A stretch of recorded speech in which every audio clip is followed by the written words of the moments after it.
Bonjour à tous, bienvenue pour ce nouvel audio. Alors aujourd'hui, je suis accompagné de mon ami le bouc émissaire pour l'épisode 7 de Fake Story. Donc bonjour LBE. Salut Pierre, salut à tous, salut à toutes. Content d'être de retour pour ce septième numéro. Et donc heureux de partager un bon moment avec notre cher Pierre-Yves et vous tous. Pareil, plaisir partagé. Donc je le dis tout de suite aux gens de mettre des likes et de vous abonner à nos chaînes respectives si c'est pas déjà fait.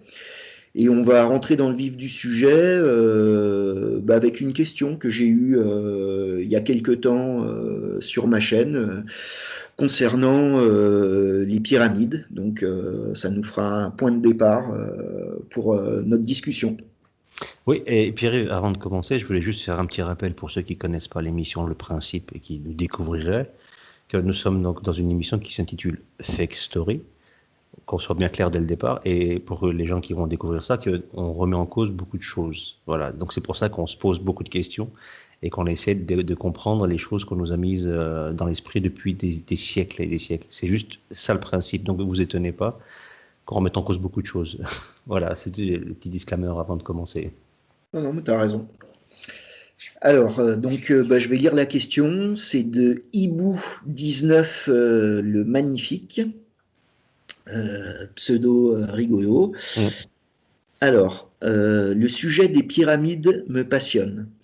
Question. Est-ce que vous avez une idée de leur fonction? Donc, mon avis, dire que c'est simplement des tombeaux est aussi stupide que de dire que l'homme descend du singe. Et pourtant, ça passe. J'ai vu aussi un reportage, je ne sais plus où, qui disait que si l'homme disparaissait, il ne resterait finalement que les pyramides au bout d'un certain temps. Tout disparaîtrait rapidement. La chaîne de Tiki Viracocha nous donne des preuves qu'on se fout vraiment de nous.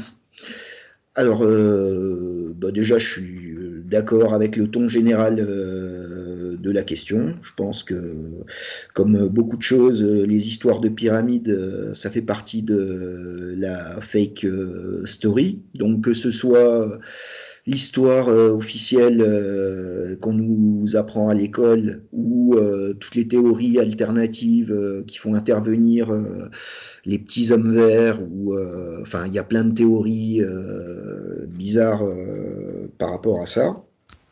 Et avant de donner mon avis, fait référence à la chaîne de Tiki Viracocha, donc c'est Grégory avec qui j'ai déjà fait trois émissions. Et moi, je partage sa théorie. Et juste pour les auditeurs, je la mettrai en description de cette vidéo. Il a fait une interview il y a quelque temps, Grégory, sur une chaîne qui s'appelle Babin the World. Je vous mettrai le lien et avec des photos, un super montage. Donc voilà, on vous mettra ça en lien. Donc effectivement, moi je pense pas que ça soit des tombeaux, de simples tombeaux, les pyramides. Et pour moi, c'est des lieux sacrés. Donc, comme on pourrait dire, c'était comme les cathédrales des Égyptiens, les pyramides. C'était là que la caste sacerdotale, les prêtres égyptiens se faisaient initier. Et cet ensemble, pour moi, est totalement symbolique. Donc, ça va représenter sur Terre des constellations, on va retrouver des mathématiques exactement comme les cathédrales ou certaines mosquées, donc c'est plein de symbolisme. Et le symbolisme général, c'est la montagne cosmique, l'axe du monde, avec à l'intérieur la caverne. Et donc, pour moi, ces tombeaux étaient des tombeaux de mort et de renaissance initiatique. Donc c'est pour ça d'ailleurs qu'on n'a jamais retrouvé de corps dans le tombeau à l'intérieur de la Grande Pyramide. Et il est tout à fait possible que, comme tout lieu de culte, va dégénérer et petit à petit peut être transformé en des tombes où les grands de ce monde, donc les grands pharaons, ont réutilisé ces bâtiments qu'ils ne comprenaient déjà plus pour se faire enterrer dedans et les utiliser comme mausolées. Et comme je le dis tout le temps, la majorité des lieux de culte ou des anciens sites sacrés sur Terre, on ne connaît que leur dernière période avant l'effondrement de la civilisation qui les a érigés. Et donc, généralement, c'est souvent des mauvaises influences qui sont attachées à ces ruines, quoi. Donc voilà. Et après, je reviendrai, je te laisse parler, et après, je donnerai aussi l'avis de Titi Viracocha par rapport à ça, quoi. Oui, Pierre, pardon, excuse-moi, c'était à moi. Ouais, ouais, non, non, t'inquiète, ouais, je te laisse Je- toi donner ton avis. Je sais qu'on n'est peut-être pas tout à fait sur la même longueur d'onde, mais Non, non, pas forcément. Non, non. J'ai beaucoup de convergence avec toi.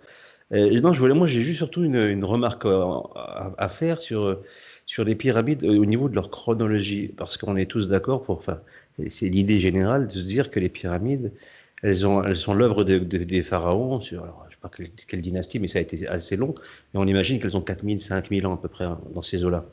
Et puis il y en a eu des plus récentes, mais dans ces eaux-là, tu vois, ça serait apparu à cette époque-là. Et donc on les imagine donc assez contemporaines de notre histoire en fait. Sauf que moi, j'arrive à me dire, avec différentes informations qu'on peut glaner en faisant des recherches sur le sujet, j'en suis arrivé moi à une conclusion de me dire, mais elles sont beaucoup beaucoup plus anciennes que les Égyptiens eux-mêmes en fait. Parce que si on regarde bien, on n'a pas d'infos de leur construction pure. On n'a pas d'infos du tout. C'est-à-dire qu'on sait juste qu'elles sont là et que les Égyptiens les utilisaient comme, entre guillemets, tombeaux. Et c'est tout. En fait, on ne sait pas comment. C'est toujours le mystère de comment elles ont été conçues. On a des, comme disait, donc si je reprends les travaux de, parce qu'il a été il s'est beaucoup porté sur le sujet de John Keel sur la construction des pyramides. Il en a parlé énormément dans ses ouvrages et il était même allé donc dans le tombeau de la Grande Pyramide. Il avait fait une émission là-bas d'ailleurs, une radio, la première au monde, en 1956. C'est pour dire à quelle époque il était déjà au taquet sur cette histoire de pyramide. Pour lui, il expliquait que on a trouvé des milliers de papyrus qui parlent de tout et n'importe quoi sur la vie des Égyptiens à cette époque, au niveau alimentaire, au niveau mariage. Et il y avait des tonnes de papyrus qui expliquaient les lois, etc., etc., qui définissaient les castes des prêtres, etc. Sauf il n'y a aucun document, absolument aucun, sur la construction de ces pyramides. C'est très étonnant. De ce constat-là, on se dit donc, moi, j'en suis arrivé à cette conclusion-là, que elles sont très, très, très, très, très anciennes, beaucoup plus que ce qu'on peut imaginer. Elles ont même précédé, ces pyramides, l'apparition de ce qu'on a appelé l'Égypte des pharaons. Donc je pense qu'elles ont peut-être 30 000, 50 000, 100 000 ans, je ne sais pas. Hein.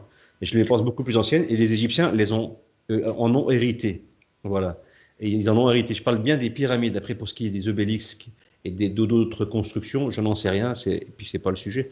Et donc je me dis, ils ont hérité cette façon d'enterrer leur corps, entre guillemets, hein, de mettre leur pharaon et tous ces bestiaux qui les accompagnent pour ce voyage. Après tout ce que tu dis, je suis en phase avec tout ce que tu dis pour la symbolique, etc.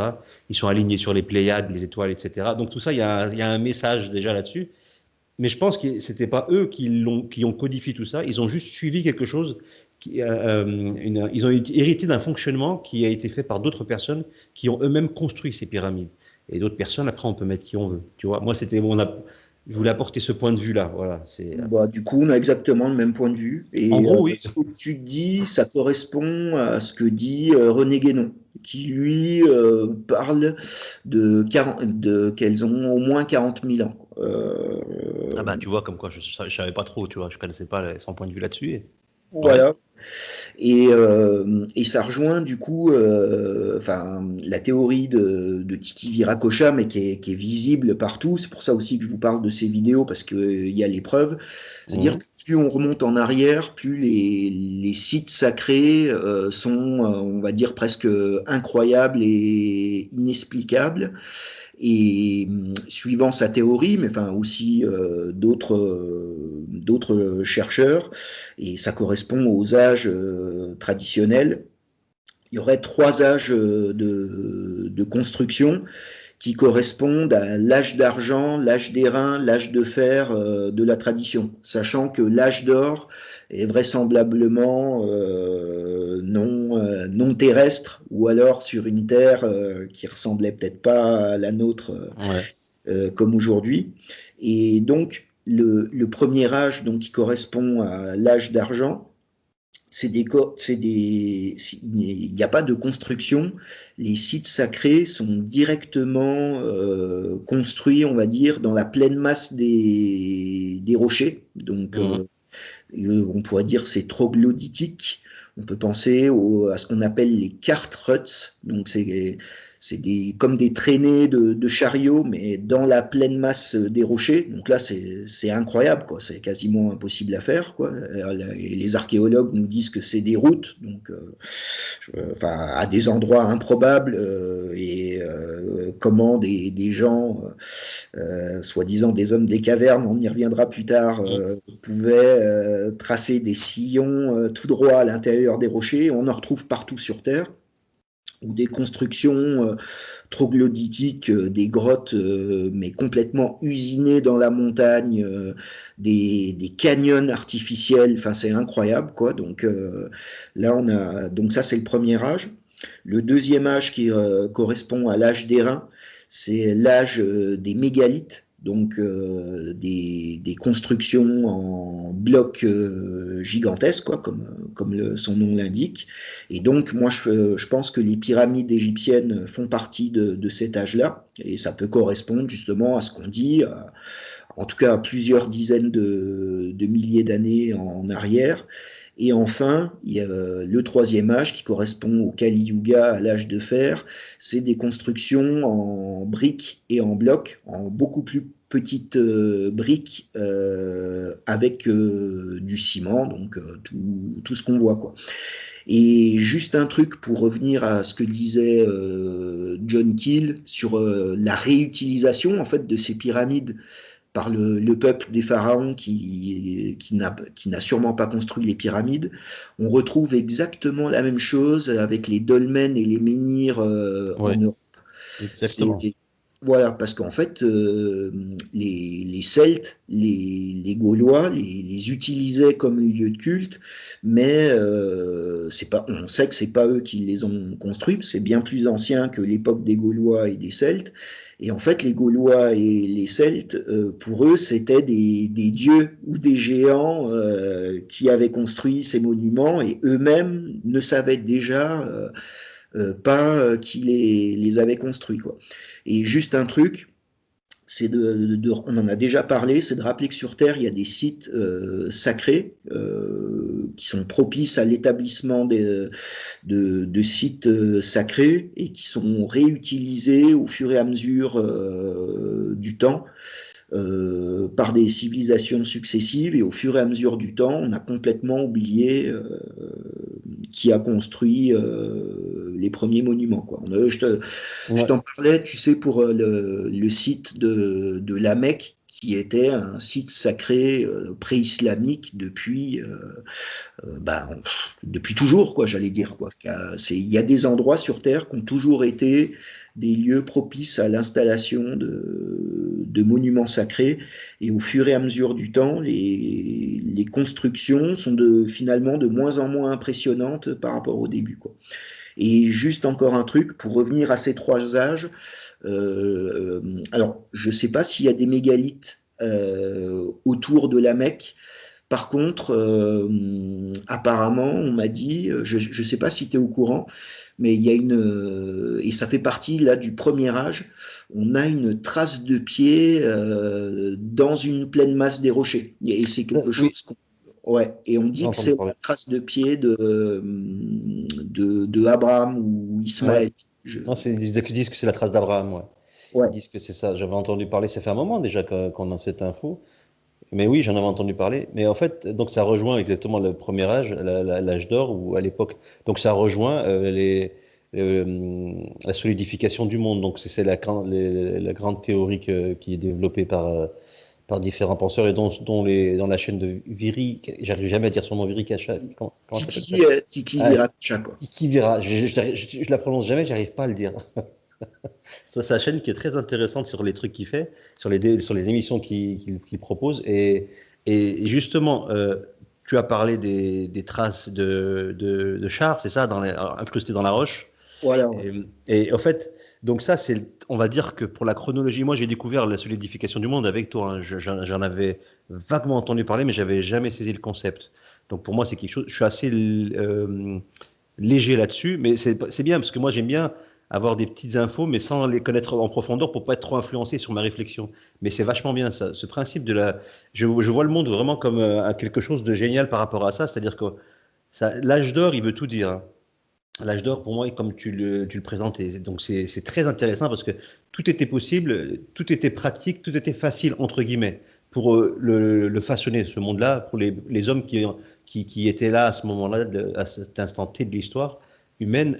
Ils ont pu faire des choses qui, pour nous, maintenant, si on regarde avec notre regard de matérialiste, on ne peut pas imaginer faire ce qu'ils ont fait. C'est pour ça qu'on ne comprendra jamais. Et ça a permis, justement, cette évolution de la matière, hein, si je suis bien en phase avec le principe de la solidification du monde, cette évolution de la matière, elle n'est pas concevable par les humains modernes. Mais peut-être qu'il y a 10 000 ans, où on avait une autre narration de notre histoire, de notre planète, beaucoup de gens, je pense beaucoup de générations, avaient conscience de ça, mais plus maintenant. On a fermé la porte de la possibilité de réfléchir là-dessus et de connaître notre réalité. Et justement, c'est grâce à ça que les concepts, par exemple, quand tu dis il y a des traces de pas dans un rocher, un vrai rocher, il y a une empreinte d'un pas. Tu te dis, mais comment il a pu, cet humain, on imagine que c'est des traces de pied, donc un humain, a pu Oh, déformer la roche, qui est une roche, hein.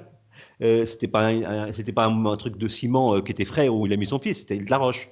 Donc, ou les chars qui ont traversé un rocher, ils ont marqué avec leur roue sur je sais pas combien de kilomètres de rocher, de montagne, de roche, et ils ont réussi à incruster leurs traces. Tu te dis, mais il y a un truc qui est bizarre, ça. Soit ils avaient une technologie incroyable, soit, et là, pour moi, c'est le plus logique, c'est que le monde n'était pas fait comme il est au niveau des règles physiques et au niveau de certaines règles physiques, chimiques, quoi. Il y avait les règles ont évolué avec le temps, en fait, à travers les millénaires et peut-être même des millions d'années, allons savoir. Et ça change tout sur notre conception de notre monde, sur comment il est devenu et pourquoi c'est plus le cas maintenant. On peut plus. Et les roches, elles sont très dures. On peut pas le travailler.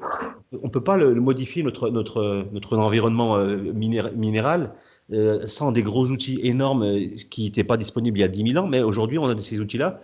Donc, il y a quelque chose qui s'est passé. Il y a un savoir qui a disparu, un monde qui a évolué à notre détriment maintenant. Et en plus, on nous a occulté ça parce que c'est vrai. personne n'y croit. Personne n'y croit, sauf ceux qui cherchent et ceux qui ont laissé des témoignages écrits.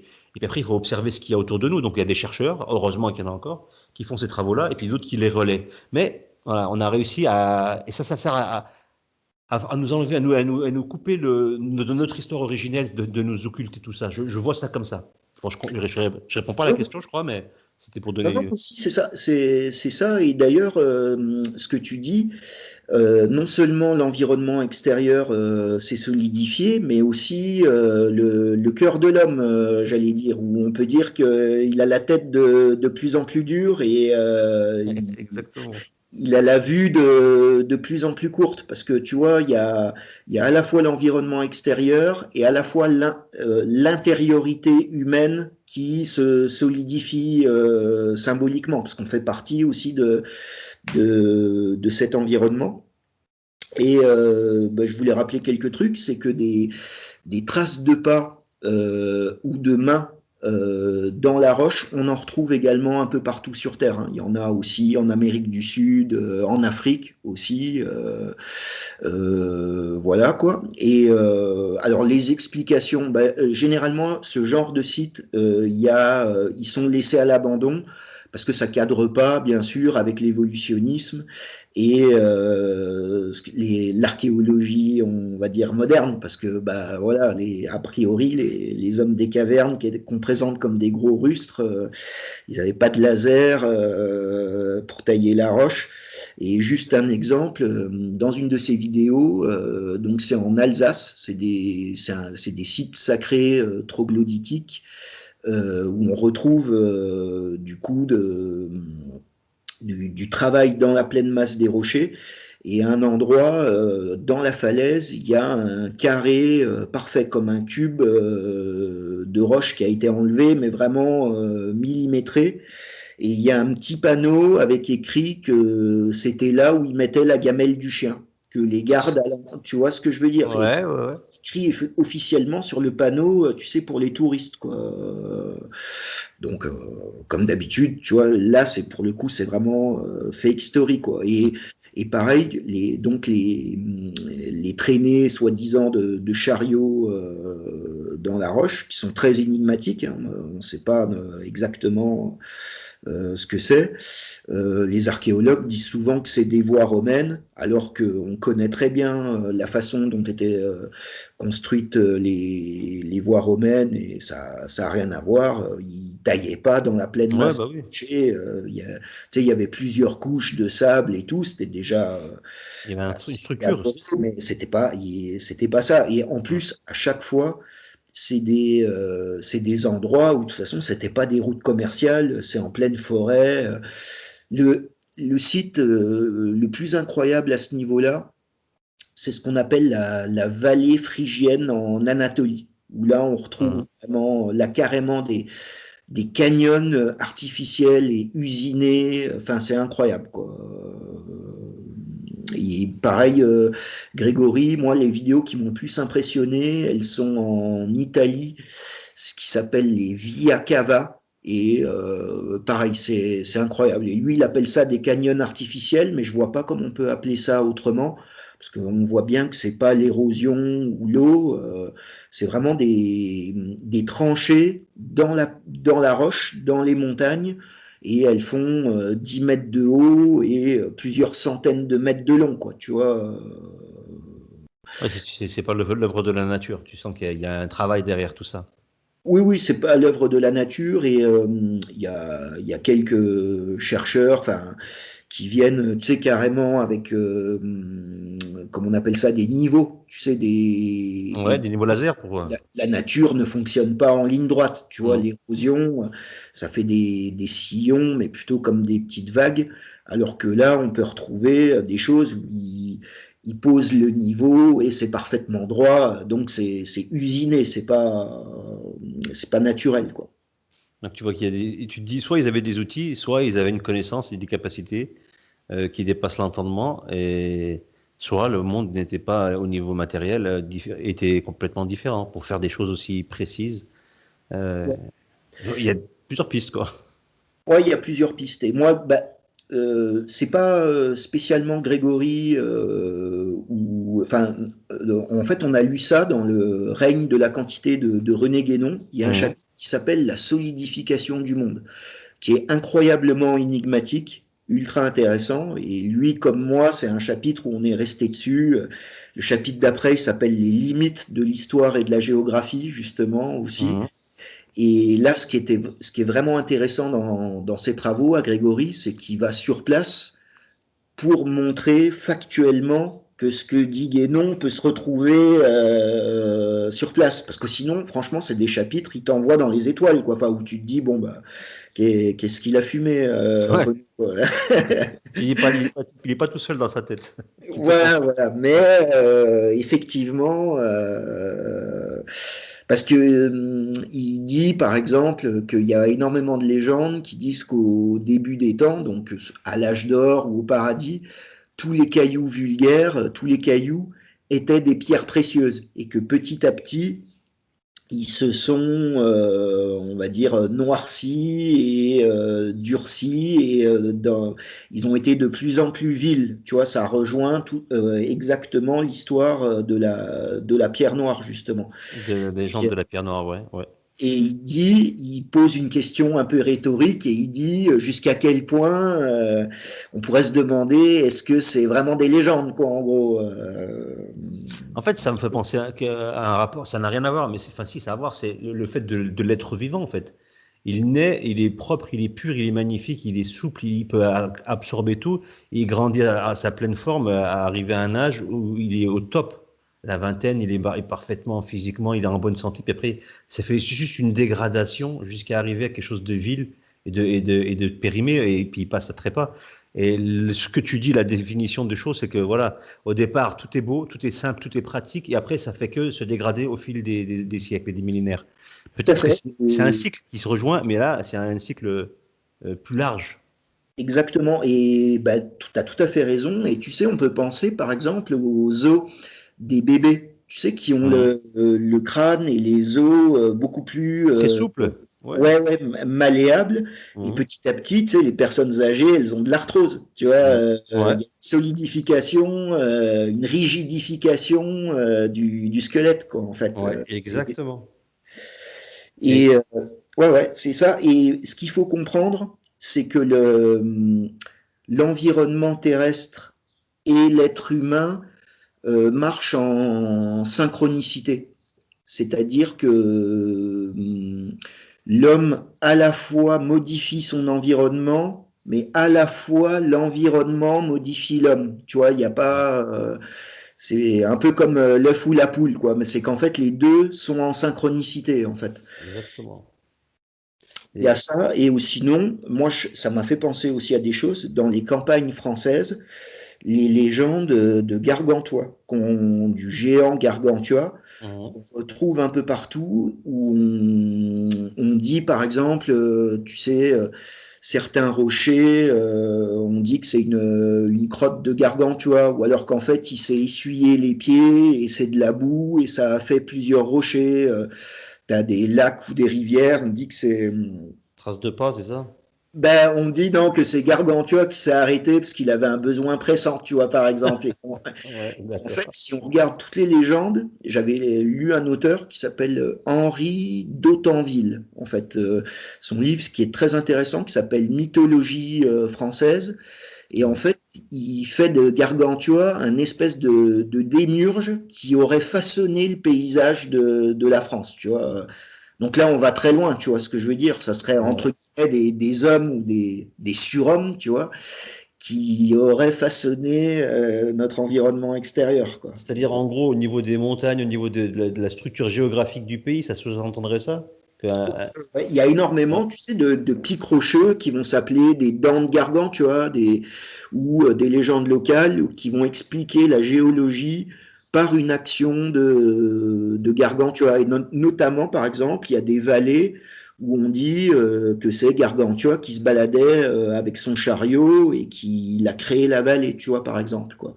Après, c'est Mhm. des légendes populaires, paysannes, tu vois, qu'il faut peut-être pas prendre au pied de la lettre, tu vois, mais il y a un souvenir comme quoi un espèce de surhomme, parce qu'il est présenté comme un géant, mais même Mhm. plus qu'un géant, parce que tu vois, il peut voler dans les airs, puis on le retrouve un peu partout, comme s'il y avait en tout cas, quelque chose qui a façonné le paysage, quoi. Il y a très longtemps, quoi. C'est pour ça que ça, on l'a plus que sous forme de légende paysanne, quoi. Mais c'est intéressant parce qu'en fait, c'est toujours le même schéma. Là, ce qui nous reste de ce personnage qui aurait existé, si on part du principe qu'il aurait existé, c'est juste une espèce de mythologie retravaillée à travers les siècles. Mais si on remonte, il y a une base véridique quelque part. Ensuite, l'homme fait son travail, c'est-à-dire quand il répète les choses, il en rajoute, il en enlève, il déforme, il invente, et à la fin, ça fait une mythologie. Mais si on recherche bien, ce personnage-là a probablement dû exister et il avait certainement certaines capacités et c'était pas un humain comme tous les autres. Après, où est la réalité de tout ce qu'il a pu faire ou dire ou, voilà, ou modifier, on ne le saura jamais. Mais moi, je trouve que c'est une super source de recherche. Les légendes paysannes ou les légendes comme ça dans certains pays, il n'y a rien, il y a jamais rien de gratuit. Il y a toujours une origine, euh, un fond réel plutôt, plus ou moins. Après, faut détricoter tout ce qui a été rajouté au fil des siècles. Mais il y a une base, pour moi, c'est une trace de quelque chose qui a existé clairement. Le- Ouais, et ben, pour lui, justement, la plus vieille trace, c'est que ce géant Gargantua qui est présenté un peu ridicule, ou un peu un truc pour les enfants, tu vois, un peu comme, je sais pas, si tu vois ce que je veux dire, tu sais, comme pour faire peur aux enfants, ce genre de choses. Avec le croque-mitaine, le méchant croque-mitaine qui. Voilà, voilà, c'est le mot que je cherchais. En fait, son nom, ça vient du vieux dieu indo-européen, donc celte, qui s'appelait Gargan et qui était un dieu du ciel. Et moi, j'aurais plus tendance à penser que c'était pas un personnage, mais soit un peuple ou une caste de prêtres qui est venu, entre guillemets, évangélisé l'endroit il y a peut-être 50 000 ans, quelque chose comme ça, enfin, ou 10 Euh, 000 ans, j'en sais Tu rien, veux tu vois. dire, quand tu dis évangéliser, c'est pas dans le sens biblique, c'est dans le sens parler, professer la bonne foi, quoi. Bah, ouais, prêcher la bonne foi, et quand je dis, ouais, voilà, mais quand je dis, oui, oui, c'est vrai, parce que le mot évangéliser, ça vient des évangiles, donc tu as Et il raison. y a les gens qui vont dire, ouais, au pire, tu pars dans des délires, c'était pas si vieux que ça, les évangiles. Tu vois? Non, non, mais c'est vrai, mais par contre, quand j'ai dit évangéliser, c'est parce que justement, il y a eu la même chose avec les premiers moines et les premiers prêtres du christianisme. Tu vois, tu avais le paganisme dégénéré en Europe, et ils Mhm. sont venus revivifier certains lieux de culte. C'est pour ça qu'on va retrouver des cryptes païennes sous des petites chapelles. Oui, ouais, Il y ouais. a une église vers chez moi, c'est carrément un bout du dolmen qui fait l'autel de l'église. Tu vois, Putain. Ah ouais, comme si les moines savaient que c'était un endroit sacré et au lieu de, il y en a certains qui ont tout détruit pour reconstruire par-dessus, mais il y en a d'autres qui se sont servis du vieux lieu de culte païen pour le revivifier. Et c'est très connu, il y a ça à Notre-Dame de Paris, à Chartres, les grandes cathédrales sont souvent construites sur d'anciens lieux de culte. On peut même ouais. retrouver des églises où t'as il y a un menhir qui tient, c'est toujours le pilier à l'intérieur de la chapelle, par exemple, genre de truc, quoi. C'est quand même dingue, hein, mais en fait, ça paraît logique quand tu regardes bien. Puisque si on parle sur la logique de se dire chez tous les lieux de culte, qu'ils soient du paganisme ou qui révèlent d'une religion monothéiste ou peu importe, et ils ont tous à l'origine, comme on l'a dit, tu l'as dit, on l'a déjà dit plusieurs fois ici, dans cette série d'émissions, que c'était des lieux sacrés à la base. Donc, en fait, ils ont juste recyclé quelque chose qui avait une valeur, mais c'est juste qu'à une époque, cette valeur a été transformée, c'est-à-dire que c'est devenu le lieu, le dolmen, et peut-être qu'on adorait une divinité qui vivait dans les bois et je sais pas quoi. Puis ensuite, quand les chrétiens l'ont récupéré, bah, ils se sont dit, nous, on va continuer à adorer la divinité unique, et il n'y a pas de raison qu'on le détruise, quoi. Ils l'ont récupéré, puis ils l'ont réutilisé, tout simplement. C'est ça Ouais, l'idée, au fait, quand on c'est regarde bien. tout à fait ça l'idée. Et l'idée générale, c'est que le temps et l'espace sont qualifiés. C'est-à-dire que pour nous, le temps est linéaire et toujours le même, alors que pour les anciens, il y avait des périodes fastes, des périodes néfastes, tu vois, des Mhm. cycles, bah, exactement comme sur une année, l'hiver, c'est pas pareil que l'été. Donc le temps, il a une qualification et l'espace, pareil. C'est pour ça qu'il y avait des lieux maudits et des lieux sacrés, mais qui sont toujours là. Et les anciens, entre guillemets, avaient cette science, cette capacité de reconnaître les endroits propices pour implanter leur lieu de culte, alors qu'aujourd'hui, pour nous, l'espace, bah, c'est un truc modifiable à souhait, tout est quantifié en fait. Et je vais rebondir sur ce que tu dis, justement, je vais te poser une question, peut-être que tu auras la réponse. Justement, quand tu dis que les anciens, ils avaient la capacité de savoir un endroit, connaître qu'un endroit était maudit ou pas, ou qui était bon ou pas, voilà. Comment ils avaient cette capacité, sur quoi ils se basaient pour pouvoir faire cette distinction? Comment ils pouvaient ressentir ça?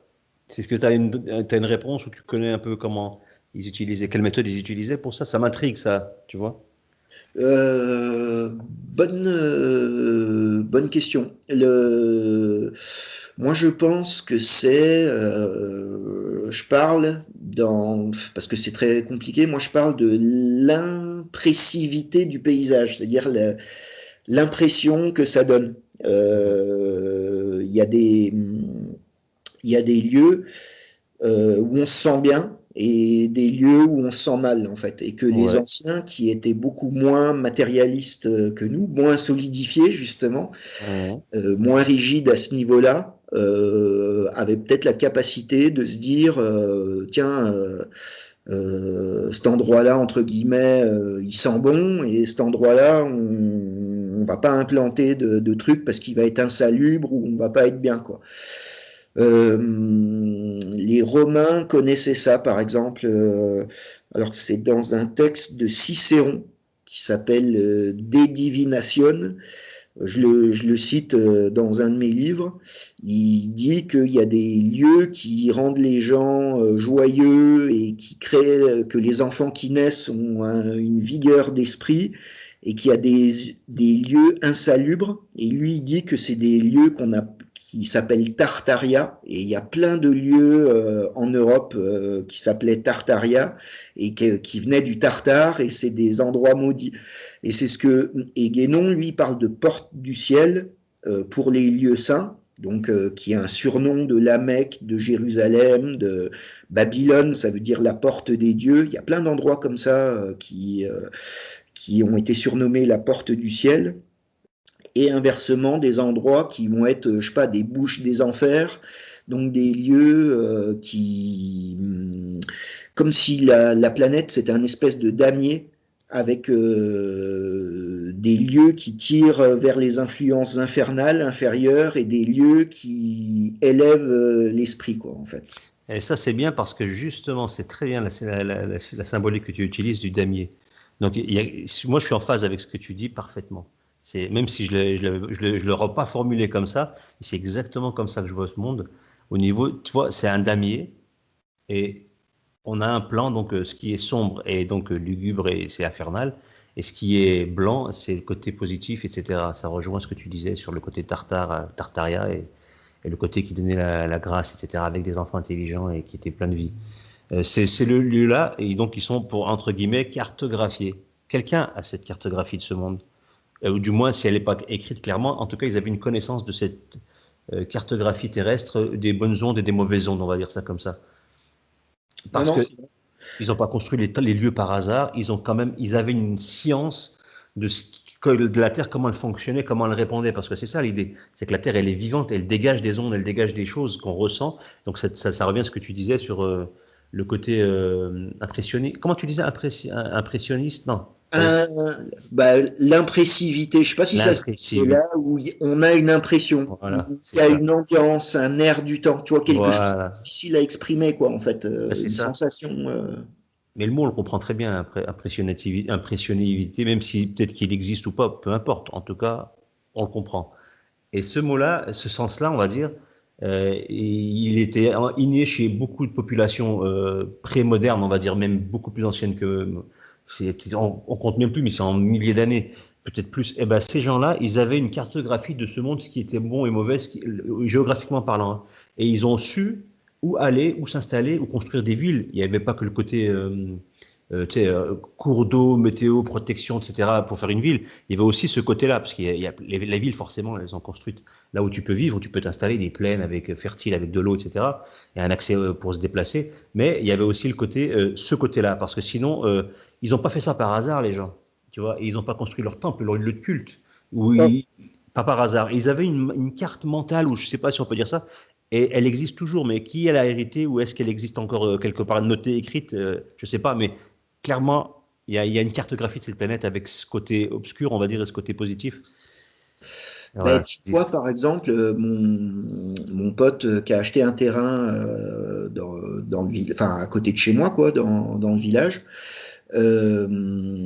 Avant de l'acheter, il a fait venir un vieux du village qui est dit être sourcier.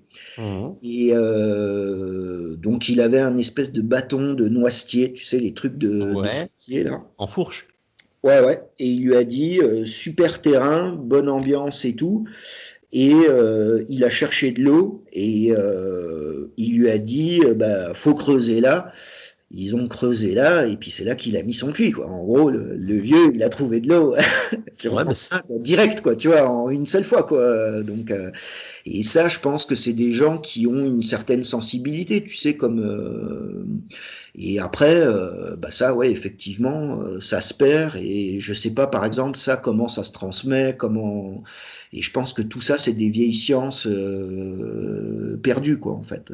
bah, c'est pas si perdu que ça, parce qu'il y a encore beaucoup de gens, les sourciers, et les rebouteux aussi, c'est la même catégorie de personnes qui ont des ondes, des fluides, qui ressentent des choses, des énergies, etc. Après, il y a le côté, moi, les sourciers, je vois ce que c'est, bon, c'est un peu ambigu, ils ont des capacités de ressentir les ondes que dégagent les cours d'eau, ou que, par exemple, on utilise aussi ce qui est l'équivalent des sourciers pour retrouver une personne disparue, tu sais. On les utilise parfois en dernier recours, quand ils ont Ouais, disparu dans une zone, tu sais, puis ils se disent, il va faire avec le pendule aussi, ça part sur le pendule, c'est un peu autre chose. Encore que l'idée est la même, il y a quelque chose qui dégage une énergie, l'objet convoité, donc de l'eau ou une personne ou un bien, et on le recherche ouais. par rapport aux ondes qui dégagent. Je pense Ouais, que ça doit voilà, faire le magnétisme le du feu, magnétisme, quoi. voilà. Mais ça doit Et, faire écho. Tu vois, par exemple, l'eau, elle a une énergie qu'elle dégage, qu'elle est souterraine, bon, tu peux pas la voir, mais elle dégage une énergie. Et ensuite, pour capter cette énergie magnétique, ce que tu veux, il va falloir un outil qui va permettre une espèce d'antenne qui va permettre de relayer ça vers le récepteur qui sera le gars qui va. Et ils utilisent toujours, tu as remarqué, ils utiliseront jamais autre chose qu'un truc naturel, un bout de bois, et souvent une fourche. C'est ouais, toujours ouais. une certaine essence de bois d'ailleurs. Là, tu me dis un noisetier, mais des fois, c'est que certains trucs, c'est pas n'importe lesquels, tu vois. Il y a quelque chose, il y a des réglages, comme l'eau, on sait que l'eau, elle a une résonance. Voilà, l'eau, elle a une résonance. Les minéraux ont une résonance particulière. Et à la fin, tu peux te connecter sur ces résonances pour les identifier, les voir, les découvrir. Et là, il y a un biais qui s'interfère entre l'humain, le récepteur, et les autres, les émetteurs, tous ces éléments. Et celui-ci, après, soit on est terre à terre et on va trouver une raison théologique, soit on croit en la création du Seigneur, qui nous dit qu'il y a des entités qui travaillent avec, qui sont en lien entre ces deux entités, c'est-à-dire les éléments naturels et l'humain. Et ils peuvent faire cette connexion. Et c'est eux qui font le relais. Moi, je le vois comme ça.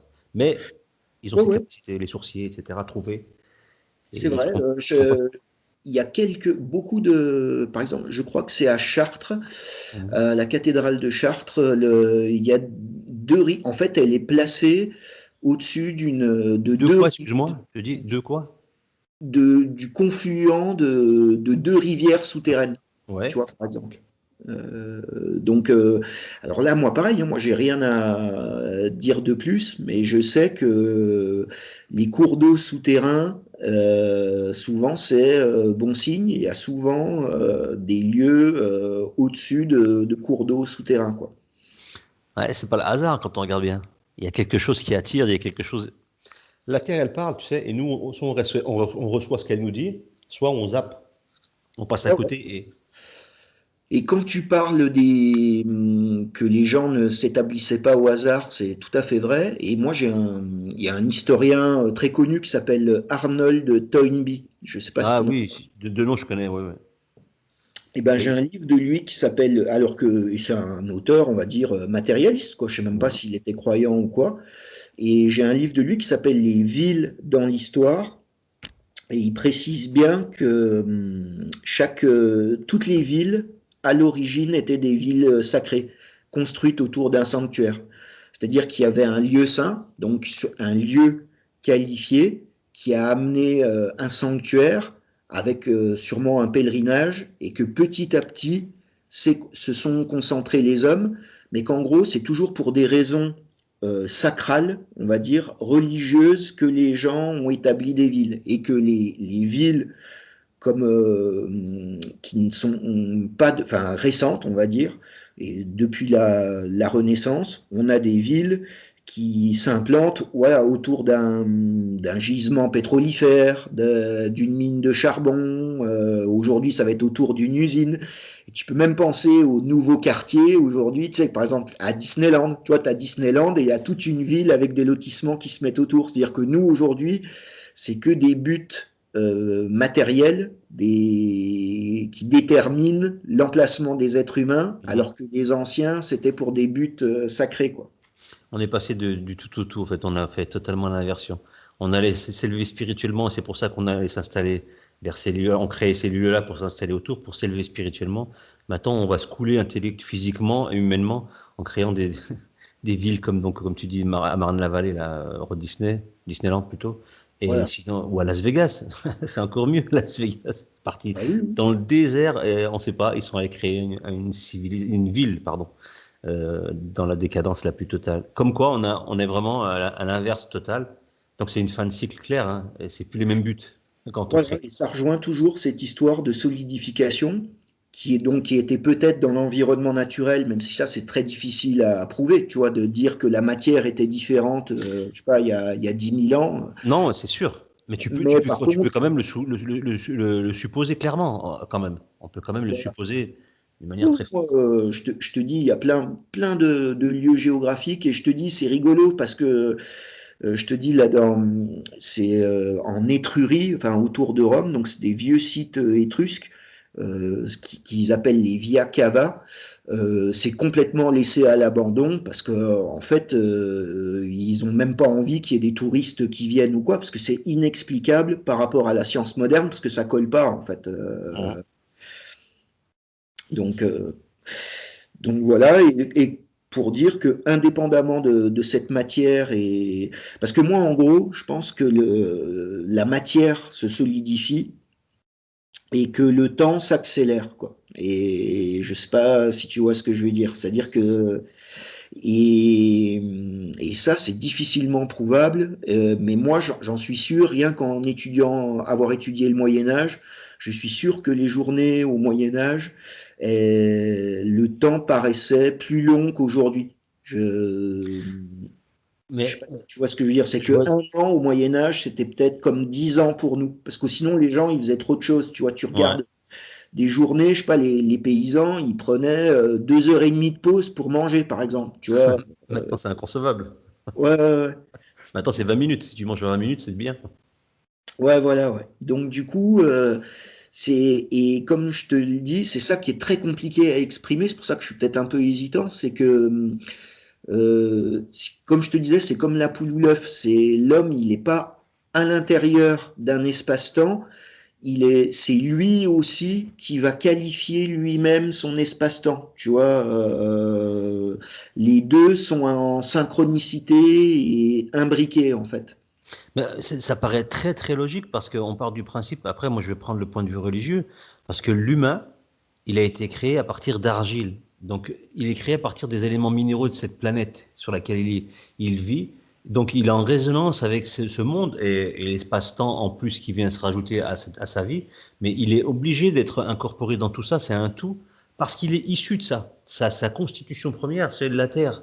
C'est ce qui sur laquelle il foule, c'est de là dont on tire notre nourriture, parce que les éléments nutritifs, ils viennent de la terre, ils passent par les fruits, les légumes et tout ce qu'on mange, et ça revient, et on est issu de ça, donc on est en espèce de cercle complet qui se renouvelle systématiquement, et donc on est obligé d'être inclus dedans, on n'est pas en observateur, on est inclus dedans, donc on résonne avec ce monde. Donc c'est pour ça qu'on a le magnétisme de la Terre, il nous parle, il est en nous, en fait. On est vraiment voilà, interconnectés, qu'on le veuille ou non, en fait. Et Tout à depuis fait. toujours. Et le mot humain, ça vient de, enfin, c'est Humus, comme humus, voilà, c'est ça veut ça. dire la terre, quoi. Et en plus, il trouve sa base religieuse. Quand on dit humain, humus, ça vient de la religion, en fait. Quand on dit t'as été fait d'argile, ou je me trompe peut-être, peut-être qu'il vient pas de là la raison, mais il me semble que c'est un... Si, si, si, si, Si, si. étymologiquement, ça vient de là. Si, si, si, si. Mais toutes les traditions disent que l'homme est né de la terre, en fait.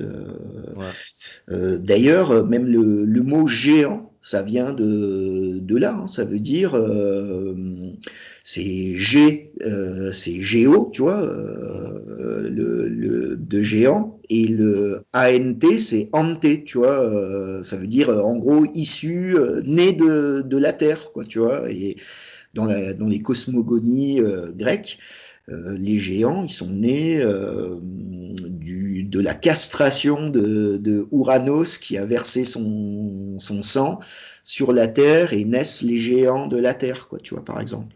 Mhm. Ouais, c'est ça. En fait, c'est vraiment un cercle qui se complète, en fait.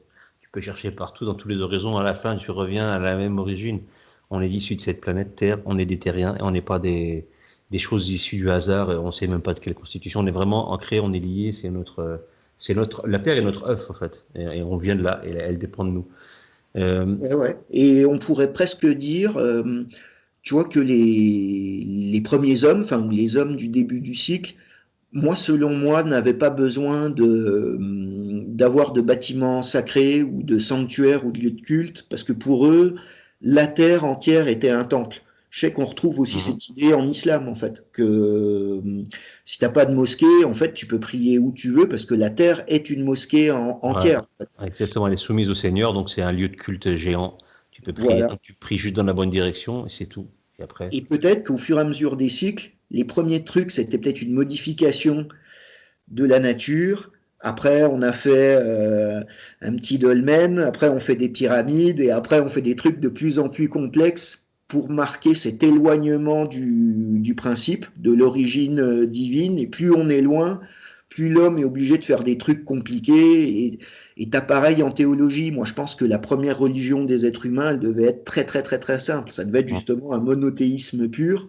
Et à la fin du cycle, tu as des traités de théologie géants et des batailles universitaires tu sais, sur le sexe des anges, mais Ouais. parce qu'on est tellement éloigné que on a oublié cette simplicité originelle, quoi. Alors, c'est ça, en fait, autant il y a eu l'histoire de la solidification du monde avec le temps, autant dans l'autre sens, il y a eu la complexification du monde avec la multiplication des humains.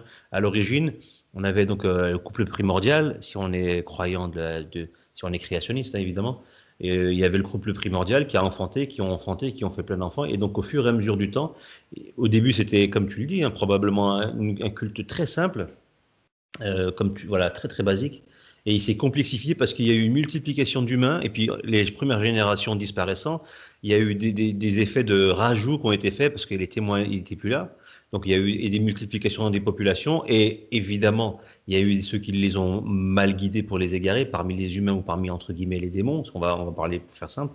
Et à la fin, ça est devenu très complexe, on s'est éloigné au fur et à mesure du temps de la première religion, donc on a rajouté des couches et des couches et des couches, et on s'est retrouvé avec ce qu'on a maintenant, plein de temples différents, plein de croyances différentes, plein de débats différents, complexes, et qui sont aux antipodes de ce qui était très simple au départ.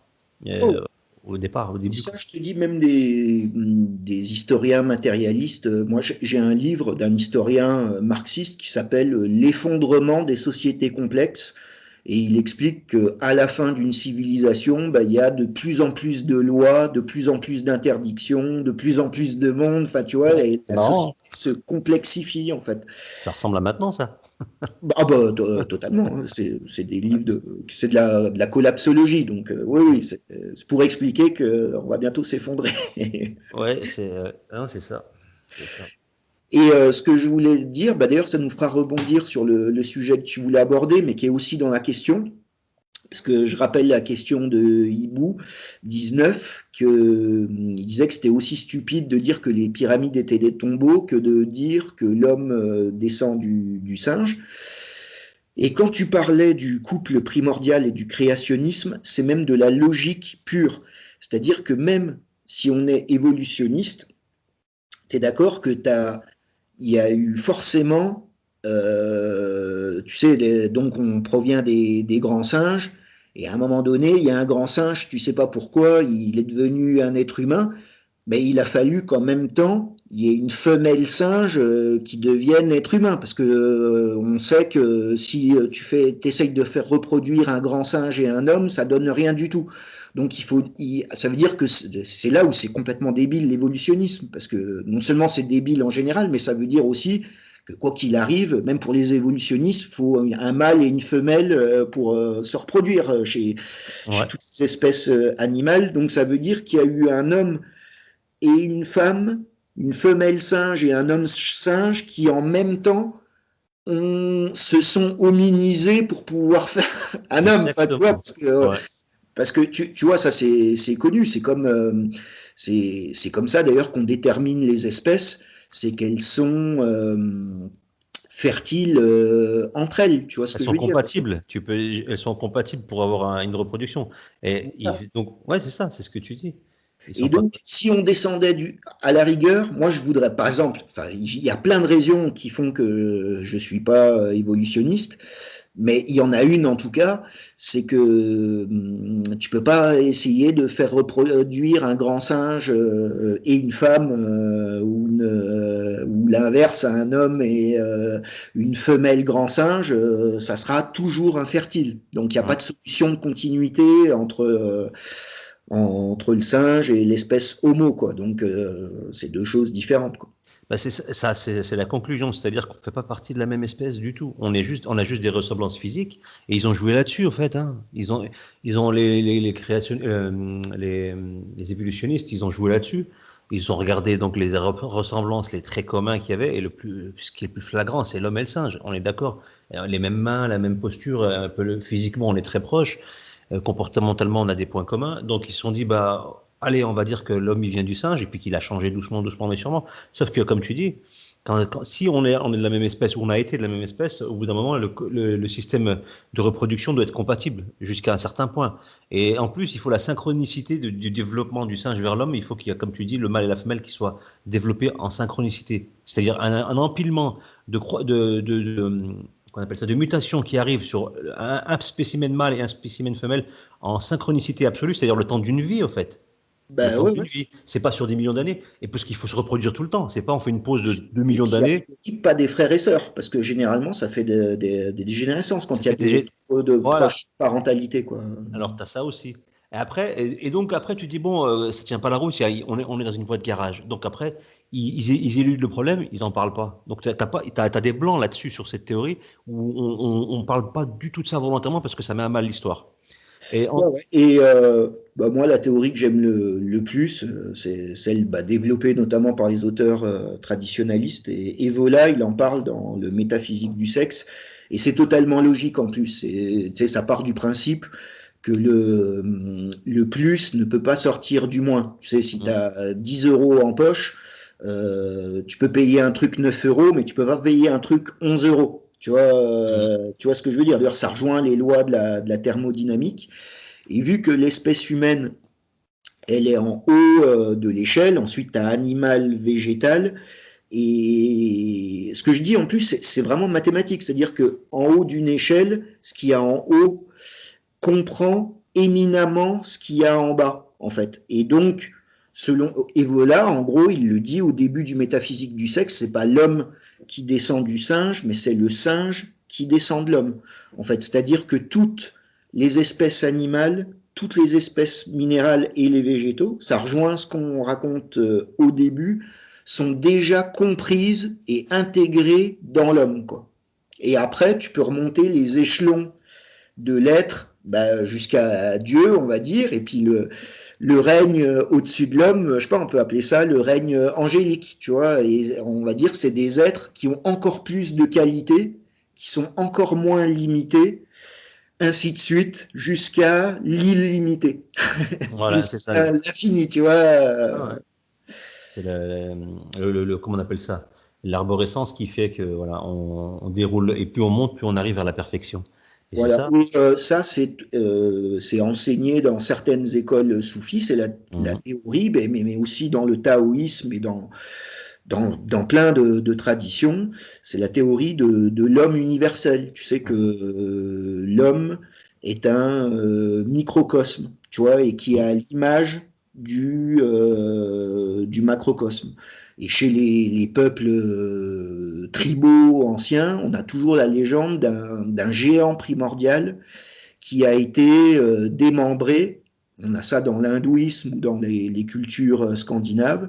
Il y avait un géant primordial, il a été démembré et bah, de sa tête on a fait le ciel, de ses pieds on a fait la tête, tu vois, son sang ça a donné les rivières, tu vois ce que je veux dire? Ouais. C'est comme si on avait déjà tout en nous-mêmes et que le monde extérieur était la projection de l'homme, quoi, en gros. C'est intéressant tout ça, hein. Et on peut imaginer, alors je vais partir dans un truc un peu en freestyle, j'ai aucune idée j'avais pas idée de le dire avant de le dire maintenant. On peut imaginer qu'à la base, quand le premier couple primordial est arrivé sur cette planète, que le monde n'était peut-être pas aussi grand qu'il l'est aujourd'hui. Peut-être que c'était une petite surface, et que peut-être elle a grandi. Alors je pars dans un truc, il faut me suivre ou faut pas me suivre, hein. C'est de la pure spéculation, mais je me dis on peut imaginer. Et ils sont arrivés et en fonction de l'évolution des gens, donc de leur propre développement et peuplement de cette planète, elle a grandi, elle a changé. Il y a des choses qui sont apparues, peut-être, des continents et des espèces qui ont continué à apparaître au fur et à mesure, et en fonction de l'évolution avec notre rapport avec la Terre, en fait. Et au bout d'un moment, elle a stagné parce qu'on est arrivé à la saturation. Et peut-être, hein, je sais pas. Et je me dis, ça doit jouer là-dessus. Peut-être qu'on est en fonction de ce qu'on fait, la Terre réagit. Elle se développe. C'est vrai, mais par exemple, juste un truc, je crois que c'est la même proportion, il y a la même proportion d'eau dans le corps humain que d'eau sur la planète Sur Terre la par rapport au planète. continent, quoi, par Tu veux dire, exemple. c'est quoi, 70% d'eau, c'est ça, ce qu'il y a sur la Ouais, planète? quelque chose comme ça, ouais. Et ben c'est pareil dans le corps humain. Ça, C'est-à-dire, Tu peux le voir aussi, tu sais, si tu prends des photos satellites, ça ressemble à de la vascularisation, tu sais. Mhm. Donc, Attention, cela dit, Pierre, pour nos amis platistes, les satellites n'existent pas, on ne peut pas prendre des photos de la Terre. ah ouais, ouais, non, non, mais Les- pareil, tu vois, les théories de la Terre plate, c'est parce que c'est la platitude humaine. Ouais, c'est ce qu'on avait dit une fois, c'est ça. Ouais, Ça. ouais. Et tu sais, je le pense au premier degré. C'est comme quand je te dis les dinosaures, ils sont apparus quand on a creusé, quand on a commencé à faire de la psychologie des profondeurs et qu'on a Mhm. creusé dans le cerveau reptilien, tu vois, et on a trouvé des gros dinosaures dégueulasses, quoi. Ouais, mais il y a une logique là-dedans, il y a quelque chose. C'est l'humain, il Et est facilement. tu sais, Evola, quand il en parle dans son livre Métaphysique du sexe, c'est pour poser les bases du livre au début. Donc, c'est vraiment l'inverse de Darwin, hein, ce qu'il explique. Donc, ça, déjà, tout de suite, là, ça t'emmène trop loin. Et il explique au niveau de la sexualité, comme quoi l'homme a déjà intégré tous les règnes animaux. C'est qu'en gros, toutes les façons de copuler des animaux, l'homme, il peut le faire en termes de gestuelle ou je sais pas, je vais être cru, mais on va parler. En gros, l'homme, il peut baiser comme un lapin, il peut baiser comme une limace, il peut baiser comme un insecte ou quoi que ce soit. Donc, on a déjà intégré la sexualité de tout le règne animal. On peut la reproduire en tant qu'être humain, quoi, en gros. Vous en avez pas déjà parlé avec Ralph de ça? On a fait une émission qui s'appelait Métaphysique du sexe, mais je suis pas Ouais, rentré autant ouais. dans les détails. Mais Ça me dit quelque chose. J'ai souvenir d'avoir entendu cette discussion. bah peut-être. Oui, oui, bah c'est possible. C'est possible que j'en ai déjà parlé. Moi, ça m'a retourné la tête, mais c'est même pas que sur ce sujet précis. C'est qu'en gros, je sais pas, les cinq, c'est plein de petits chapitres. Le Métaphysique du sexe, c'est un gros bouquin. Et les 5 premiers chapitres, c'est pour poser dans quel cadre anthropologique il va écrire son bouquin.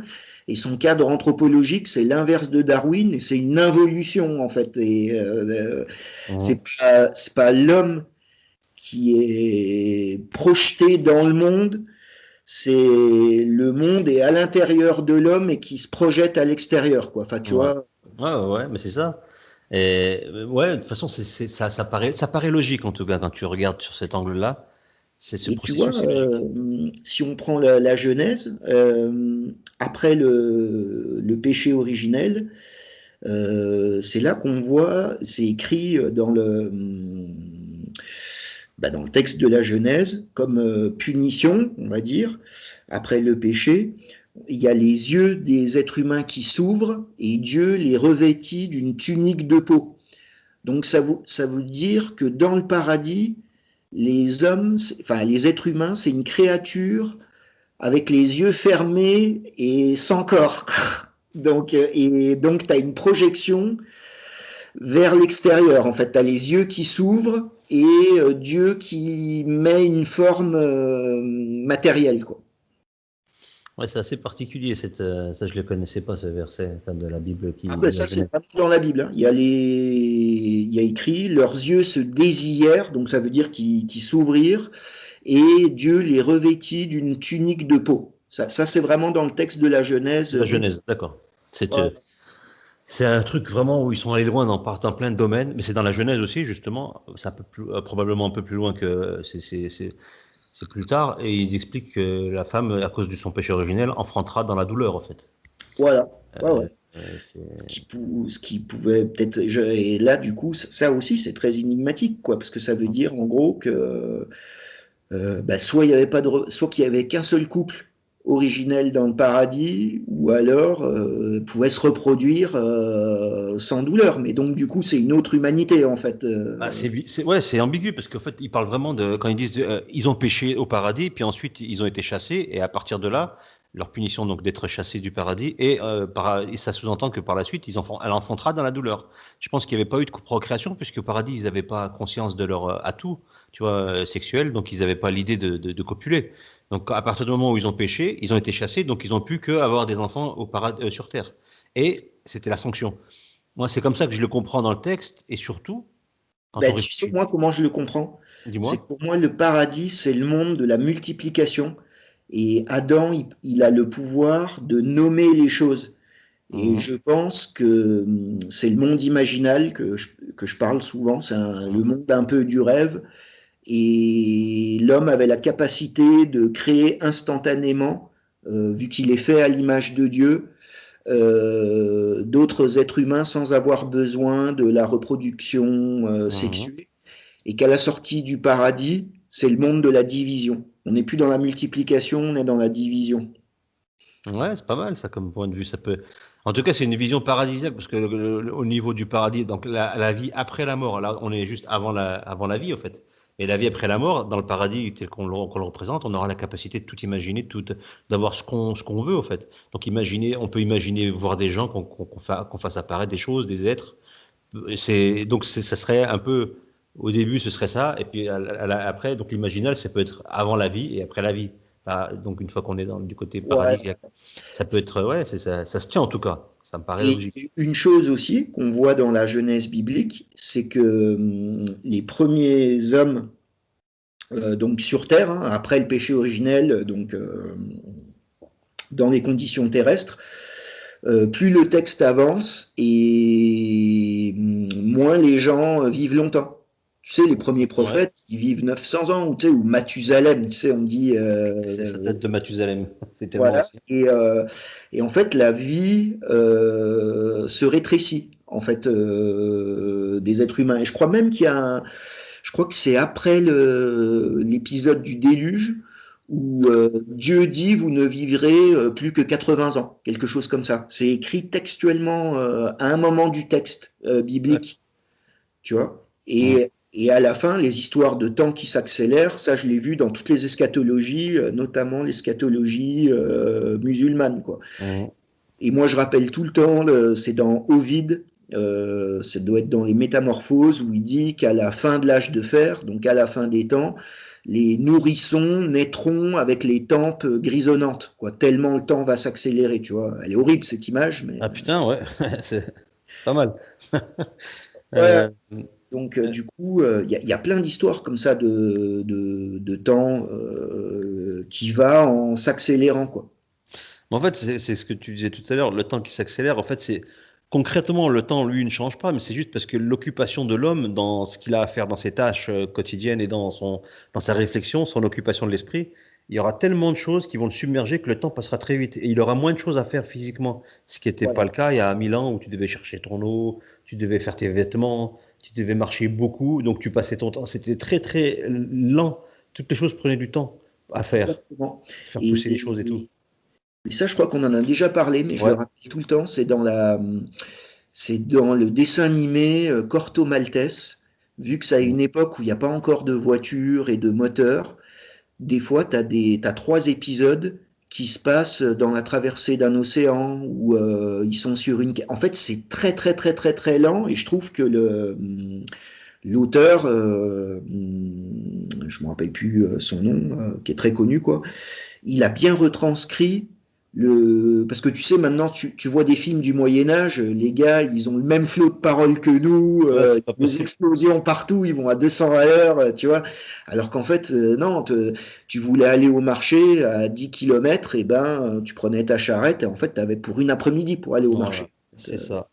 Moi, je réfléchis tout le temps à ça. Je me dis, c'est exactement ça. Chaque fois que je me dis, tu sais, des fois, j'essaie de me projeter dans un monde que je n'ai pas connu, et selon les images qu'on en a de ce qui se passe à cette époque, et de me projeter, de me dire, si j'étais dans cette époque-là, comment je vivrais les choses. Et je me dis, bon, ok, je vais aller faire des courses. Là, ici, on se dit, je vais au supermarché, je prends ma bagnole, prends le métro, ce que tu veux. Là, tu dis, bah non, en fait, soit j'ai un moyen de transport animal ou à traction, donc tu charrettes avec des chevaux, etc. Soit j'ai mes pieds et je marche sur un sentier pendant 5-10 km avec des montées, etc. Et après, j'achète des choses, je suis limité pour les ramener. Si je suis à pied ou même avec un truc, je dois apporter une certaine quantité. Donc, je dois la transporter pour le retour et ça va me prendre un effort physique et ça va me limiter, mais ça va me prendre du temps. Et ensuite, il faut que tu les ranges. Mais comme tu n'as pas de frigo, tu n'as pas toutes ces choses-là, es obligé de faire des courses régulièrement, en fait. Tu vois? Pour Ouais, tout ce qui ouais, est frais. Donc, tu passes ton temps à faire beaucoup de voyages. Mais tu as beaucoup de chroniques comme ça quand tu lis des ouvrages des gens qui vivaient il y a 500, 600 ans. tu vois qu'ils parlent beaucoup, quand ils partent en voyage, quand ils se déplacent, en fait, ils passent beaucoup de temps à se déplacer d'un point A à un point B pour faire des courses ou pour soigner, pour voir quelqu'un. Ils sont beaucoup en déplacement, ils sont pas très oisifs, même C'est quand. exactement ça. Ben, tu vois, j'allais donner l'exemple, je sais plus, enfin, tu sais, c'est l'histoire, c'est une histoire où en gros, t'as une famille, il leur reste plus qu'une vache, ils ont plus d'argent, Ouais, et en gros, rien que pour aller, et donc il faut qu'ils aillent vendre leur vache au marché, mais et ils donnent comme mission à leur enfant d'aller vendre la vache au marché, et t'as tout le village qui dit au revoir, tout le monde se serre la main, et c'est l'aventure incroyable d'aller ouais. au marché pour vendre une vache, quoi, tu vois, C'est marrant quand même, c'est ça. Et c'était une aventure, voilà. Et je repense toujours, moi j'aimais beaucoup lire les histoires, les chroniques des événements en France, hein, oui, oui. qui ont eu lieu il y a 200 ans, quand on trouve des textes, hein, soit des affaires criminelles, soit des affaires étranges ou surprenantes ou originales, tu vois. Et de temps en temps, tu trouves des chroniques comme ça et tu vois les gens, souvent c'est des gens qui sont, ils font pas grand-chose, mais ça prend un temps fou. En fait, il y a très peu de choses qui leur arrivent, mais en fait, la majorité de leur temps, et c'est le passage d'un point A à un point B. Se déplacer, dormir, manger, trouver leur pitance, et ensuite faire leur action à tel endroit. Et c'est hallucinant. Et les mecs, tu lui dis, mais en fait, le temps était très très long parce qu'ils étaient toujours occupés sur des choses qui étaient très longues alors qu'à faire, les déplacements, souvent, ou la recherche de nourriture, ce qui n'est plus du tout notre cas maintenant où tu veux faire des courses, tu prends une après-midi, tu as acheté tes courses pour une semaine et tu as acheté une grosse quantité, plus les produits que tu peux surgeler. Tu n'as même plus besoin d'avoir d'élevage, tu n'as plus besoin d'avoir des champs, tu n'as plus besoin de tout ça. Donc, toi, ce que tu fais, même plus la recherche d'eau, en fait, on a beaucoup de temps libre parce qu'on aura toujours du temps libre. Donc, on se le remplit, et c'est notre société moderne, avec les nouvelles technologies et les médias qui te diffusent des informations télévisuelles, distractions, informatives, tout ce que tu veux. Donc, on est trop speed, on fait trop de choses pour notre cerveau et du coup, ça va trop vite. Donc, à la fin, le temps est dilué, mais parce qu'on est. Et ça va très, très, très vite. On est tout le temps occupé, Ouais, ouais. sollicité. Bah Et ça, moi j'en on parle dort souvent. moins. Ça, il y a un philosophe qui s'appelle Jacques Ellul. C'est un philosophe français, un des derniers grands philosophes français, je crois dans les années 70. Et je l'avais entendu dans une interview, il disait exactement ce que tu dis. Il dit, aujourd'hui avec le train, les autoroutes, on va plus vite à Paris, par exemple, quand tu habites en province. Mais sauf que ce temps libre, en fait, c'est que ta réunion de merde à Paris, au lieu d'être à 17h, elle sera à 13h, en fait. Ouais, c'est ça. Mais en fait, ouais, Ça va dépendre de qu'est-ce qu'on fait de ce temps libre, en fait. et c'est exactement ça. Moi, j'en suis arrivé à me dire, à quel intérêt de gratter du temps, parce que c'est toujours ça, le temps. Aller plus vite, plus longtemps, on va plus vite, mais on gagne du temps. Tu gagnes du temps, mais pour faire quoi? En fait, si tu gagnes du temps pour le faire fructifier par rapport à quelque chose qui va être utile pour toi et ta vie, etc. en général, c'est bien. Mais si c'est pour faire du temps comme il disait l'autre, là, Patrick Lelay, remplissage de cerveau disponible, tu vois, pour Ouais, acheter, ouais. tu vois, si tu dis à quoi ça sert de faire ce choix-là, de gagner du temps, pour en plus pourrir l'intérieur. Et en plus, plus on a du temps pour faire d'autres choses que des choses contraignantes et pénibles, bah, on l'utilise pas à bon escient, on fait juste du remplissage de bêtises. On va faire des jeux, tu sais, des jeux à gratter, on va regarder du sport qui va te débiliser, au lieu d'en faire d'ailleurs. Et tu vas aller faire des soirées débiles où tu vas picoler comme un trou jusqu'à te perdre haleine alors que tu aurais pu t'instruire ou passer du bon moment avec des gens que tu aimes. Tu vois, on est arrivé à pas rentabiliser ce temps et pourtant il nous file entre les doigts. On le gâche et c'est incroyable hein, parce que je suis persuadé qu'un mec du Moyen Âge, peu importe si on croit au Moyen Âge tel qu'il est ou si on est ressentiste, hein, je ne rentre pas dans le débat, mais on va dire un mec qui a vécu il y a 500 ans dans n'importe quelle contrée du monde, tu vas lui parler et tu vas l'écouter sur la philosophie qu'il avait du monde qui l'entourait, de sa perception du bien, du mal, de la vie après la mort et de ce qu'il ressentait dans son existence. Il va t'apprendre des milliers de choses, il aura un regard dont on n'a même pas idée. Et je te parle de quelqu'un de normal, hein. Un mec Non, non, mais je pense lambda. tout à fait à ça, mais tu sais, ça rejoint même, ne serait-ce il y a 50 ans, les gens lisaient, et lire un livre, ça veut dire se poser dans un fauteuil, être dans le silence et prendre son temps pour lire un livre. Et aujourd'hui, tu regardes avec Internet ou les réseaux sociaux, tu sais, c'est des vidéos, même les vidéos, elles sont de plus en plus courtes. Tu vois, nous, Ouais, c'est incroyable, nous, nos vidéos, ils font 2 heures, il y a plein de gens, ils lâchent l'affaire direct. Parce qu'en exactement. fait, tu as des vidéos, elles font 3 minutes 50 avec 50 montages, les gars, ils ont un flot de paroles, ça va trop vite, il y a 1000 mèmes, tu sais, Mhm. des montages de cinglés et on va de plus en plus, vite. Et ce que tu dis, ça m'a fait penser que, ben, je sais pas, quand tu es dans un monde où il n'y a pas de télé, pas de technologie, pas tout ce divertissement, tout ce spectacle, ben, c'est quoi le spectacle? C'est t'écoutes les anciens au coin du feu raconter des histoires, ou tu vas dehors sur une colline et t'observes les étoiles. C'est ça ton spectacle. Mhm. Mais ça se fait dans le silence et c'est calme en fait, c'est cool quoi. C'est exactement ça. Et ça flingue, regarde, le stress, le speed, etc., ça flingue notre sommeil. On dort de moins en moins. Même si on dort mal et moins longtemps. Et ça déglingue l'attention et on retombe dans le cycle de se faire déborder, de se faire tu vois, dans tout ce qu'on fait, on est toujours en flux tendu et on n'a jamais le temps de se poser. Et comme tu dis, avant, tu te posais, tu lisais un livre. Tu avais le temps de réfléchir, ton cerveau il avait le temps d'assimiler la chose, de réfléchir, de travailler. Là, c'est fini, c'est des images, on n'a pas le temps de réfléchir. Un livre, quand tu lis le livre, tu y conçois les décors, tu conçois les physiques des personnages, ou tu conçois tout dans ton esprit. Tu prends les mots et tu conçois dans ton esprit tout ce qui va aller et qui est repris dans le livre. Un film, c'est tu conçois rien du tout, tu prends l'image du décor, du personnage, du physique du gars, du lieu, etc. Tu as juste t'encaisses et tu fais rien travailler, tu es passif. Et à la fin, tu as des teubés qui vont aller faire les moutons et prendre la petite injection, et j'en dirai pas plus sur ce sujet, et puis dire, ouais, mais c'était bien, on s'est bien amusé, on a eu plein de temps libre, maintenant on est bien.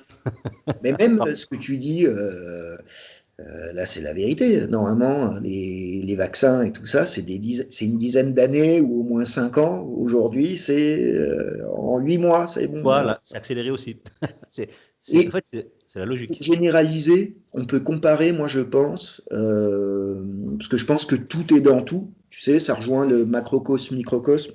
Je pense que un cycle d'humanité peut se comparer à une vie humaine. Tu sais, Mhm. comme on l'a fait tout à l'heure avec Ouais. les os.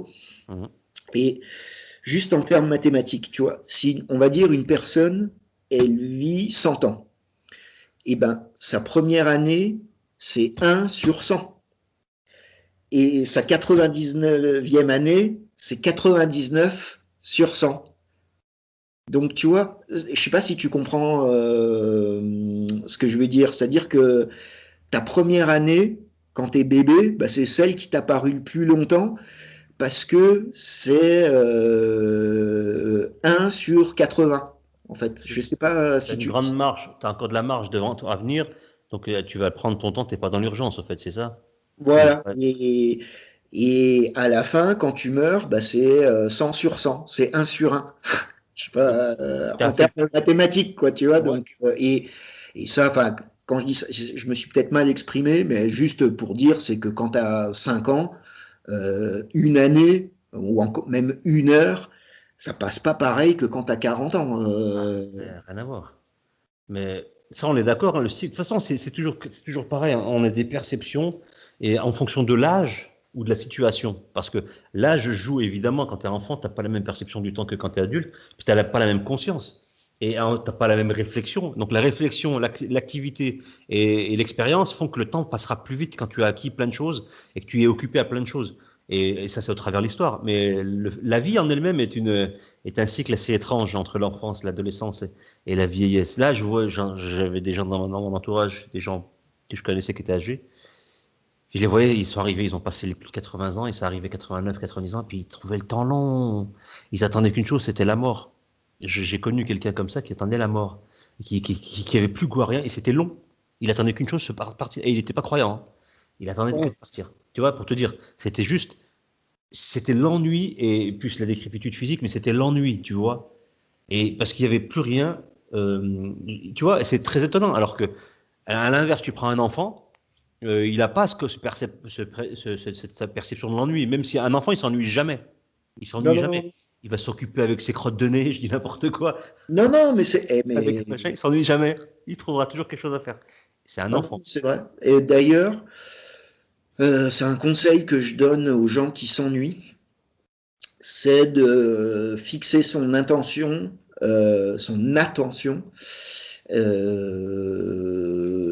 sur un détail. C'est peut-être fou hein, ce que je vais dire, mais Non, c'est très très bien ce que tu dis. observer une fourmi, observer un grain de poussière, et en fait, ça va vous poser 1000 questions. Vous allez observer le truc, Et en fait, paf, il y a une demi-heure qui s'est passée. Voilà, c'est ça. Ça me rappelle les délires, quoi. Mais c'est super intéressant ce que tu dis. Mais là, je vais juste rebondir sur autre chose. Là-dessus, quand tu dis ça, moi, ça m'est arrivé à l'époque où j'étais, entre guillemets, un fumeur de choses illicites, mais pas méchantes, c'est-à-dire du shit, si tu veux. Oui, Dans oui. ces états où tu fumes du shit, tu as un esprit à un moment où tu t'arrêtes sur les détails et tu te poses mille questions sur, tiens, pourquoi cette herbe, elle penche de ce côté-là, pourquoi? Et tu restes une heure là-dessus. Une heure, comme ça, tu comprends pas. Et quand tu es dans un état défoncé, c'est autre chose, mais quand tu es dans un état net, clean et propre, intellectuellement, tu vas t'intéresser à un élément et tu vas te poser plein de questions. Et là, tu vas avancer vraiment parce que tu seras clair dans tes idées, ce qui n'est pas le Oui, cas oui, quand oui. tu es défoncé. Bah, tu sais, Mais, moi aussi, moi, j'ai pas de. Enfin, je suis plus un fumeur, mais j'étais aussi un ancien. Enfin, je suis toujours un fumeur de tabac, mais j'étais un fumeur d'autres choses aussi quand j'étais plus jeune. plus jeune. Mais ça, bah, j'en parle dans ma FAQ. C'est aussi que tu avais le bon état d'esprit. En fait, c'est quelque chose qui va amplifier ton état d'être. Et Mhm. si tu es quelqu'un qui te questionne, bah ouais, c'est peut-être débile, mais oui, tu vas te questionner sur plein de petits détails, mais ça peut être bon pour le cerveau. Par contre, inversement, la personne qui va être mal dans sa peau ou qui va s'ennuyer et fumer un joint, bah elle va être d'autant plus mal. Et tu sais, c'est toujours le connais-toi toi-même, tu vois. Ouais, Et c'est pour ouais. ça que c'est mauvais parce que la majorité des gens, en fait, vont fumer un joint, bah, pour oublier, pour, tu vois, comme on dit, je sais pas comment, j'allais dire ne plus penser à rien, alors que si tu es quelqu'un qui est toujours, bon, moi je suis quelqu'un, de toute façon, je cogite tout le temps. Bah, quand je fumais, bah, je cogitais 10 fois plus, mais je n'y ai pas trouvé que du négatif, tu vois. Et quand je dis ça, j'incite personne, c'est pas bon. Puis je te dis, la majorité des gens, ils sont à moitié dépressifs, donc ils vont devenir parano et complètement amorphes, tu vois. Mais en gros, c'est un accélérateur, ben c'est connu, hein, c'est psychoactif et ça accélère les connexions des neurones, hein. Mhm. Donc c'est pas étonnant. Après, ça va dépendre toujours de l'état d'être d'une personne. Et au bout d'un moment, une fois que tu comprends ça, bah, tu n'as plus besoin en fait de produits extérieurs. En fait. Non, c'est clair, c'est clair. Ouais, en tout cas, voilà, hein, je pense que on sait à peu près comment s'occuper, hein, comment être à peu près en phase avec notre monde actuel pour pas se perdre. C'est soyons concentrés sur ce qui est intéressant, ce qui peut nous permettre d'avancer. Oui, Le oui. reste, on va éviter. Et je sais que toi, tu es pareil que moi. Moi, je pars du principe que tout est intéressant, en fait. Euh, Exactement. C'est-à-dire que même, je sais pas, savoir faire pousser des carottes, bah, t'en as pour toute une vie à tout comprendre, toutes les races de carottes, les moments où il faut les planter, dans quelle terre. Enfin, tu comprends en fait. Mm. Ou je sais pas, la pêche à la ligne, tu vois. Le temps que tu connaisses tous les poissons, les horaires où c'est bon d'aller pêcher, le type de rivière, eau douce, eau salée. Enfin, tu vois, en fait, il y a 1000 paramètres pour Mm. n'importe quel truc, même du quotidien, tu vois. Et tout peut être intéressant, en fait. C'est qu'aussi, il y a plein de gens qui sont blasés, hein, comme on dit. Il y en a énormément, C'est malheureusement. ça, tu sais, pour moi, quand Jésus dit seuls viennent à moi les petits enfants, ben, c'est les gens qui ont su garder cet œil et ce regard de l'enfant qui est curieux de tout. Tu vois, je parle pas de la curiosité malsaine, tu vois, mais moi je vois, ben, toi aussi, tu as eu des enfants. Mon gamin, ça m'arrive pas souvent, mais des fois, il me dit, papa, je m'ennuie. Et je lui dis, ben non, mais tu vas bien trouver quelque chose à faire. Et 2 minutes après, je reviens et il est en train de trifouiller un truc avec un bâton et il est dans son délire. Enfin, en fait, les enfants, ils s'ennuient jamais, en fait, pour Eh le vrai. oui, ils ont cette faculté incroyable de toujours redémarrer. Il y a la machine à activité et à créativité. Ils sont très créatifs, ils n'ont pas de souci avec ça. Donc c'est ça qui est génial. Et on le perd avec le temps, en fait, avec l'âge, avec les connaissances, avec le savoir, avec le stress, etc. À la fin, on se vide de tout ce qu'on avait comme bonne énergie primordiale. Et à la fin, bon, on s'ennuie, et on se fait bananer avec ceux qui sont mal intentionnés et qui nous guettent au coin du bois, tu vois, et qui nous envoient des informations contradictoires et qui nous égarent. Et à la fin, on perd son âme d'enfant, comme on dit, et on n'a plus d'âme, en fait. Et à la fin, on est des bestiaux Et je te jure, on se fait emmener par qui est le premier escroc venu. Il nous fait perdre l'objectif de cette vie, en fait. Et Ouais, voilà. ouais. Et bah, c'est notre époque, quoi. Ouais. C'est ça la chute et l'involution, ou la solidification, justement. Bon, On devient de plus en plus fermé à la beauté du monde, quoi. donc, On va se laisser là. De toute façon, on s'était dit qu'on se faisait une petite émission. Et je crois ouais. que c'est peut-être la plus courte des fake stories, mais pour moi, je pense que ça va être ma préférée. C'est celle où on est parti le plus dans les étoiles, quoi. Un peu. Après, on aura l'occasion d'en faire d'autres, mais après, c'est bien. Une heure et demie, c'est très bien. C'est pas Oui, trop oui, ennuyeux à écouter. C'est nickel. c'est Nickel. très bien. Bah, donc, déjà, je te remercie pour cette super discussion. C'est passé incroyablement vite, hein, d'ailleurs, hein. Ouais, et je te remercie également. Évidemment, c'est toujours un vrai plaisir de discuter avec toi. Surtout que Pareil, pareil. De toute façon, un échange, c'est ça le but. c'est pas la dernière des fake stories. Donc, bah, on remercie aux auditeurs de nous avoir écoutés jusque-là. Je vous rappelle donc la chaîne Le Bouc Émissaire, ma chaîne, abonnez-vous, regardez nos anciennes émissions. J'ai fait une playlist sur ma chaîne. Si vous allez dans playlist, il y a une playlist Fake Story, donc je la mettrai, vous les avez tout à la suite. Je mettrai quelques liens en vidéo, l'interview de Tiki Viracocha qui est super intéressante sur justement cette solidification du monde et les sites archéologiques énigmatiques. Et puis voilà, toi, tu avais quelque chose à rajouter, non? Non, rien de spécial, si ce n'est abonnez-vous. N'hésitez pas à vous abonner à nos chaînes respectives.